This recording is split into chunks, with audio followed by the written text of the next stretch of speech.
మన భాషలన్నీ జన్యురీత్యా నిర్ధారించబడిన కార్యక్రమం విస్తరించడం వల్లనే రూపొందాయి అన్నది చామ్స్కీ.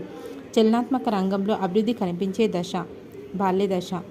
ఈ కింది వానిలో చికాగో విశ్వవిద్యాలయ ప్రొఫెసర్ రూపొందించిన ప్రణాళిక మోరిసన్. ఈ కింది వానిలో సరికాని దాన్ని గుర్తించండి. జీ కారకం అభ్యసన అభిరుచుల వల్ల వస్తుంది.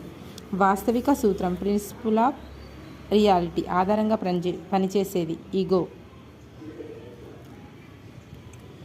విక్కీ స్కూల్కి వెళ్తే టీచర్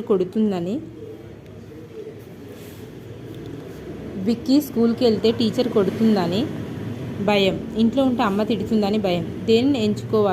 ఈ రెండింటిలో దేనిని ఎంచుకోవాలో తెలియకపోవడం. పరిహార సంఘర్షణ. సాంఘిక మితి సాధనాన్ని రూపొందించిన శాస్త్రవేత్త జేఎల్ మెరినో. కింది వానిలో ఏది పరిసర కారకం? కుటుంబం.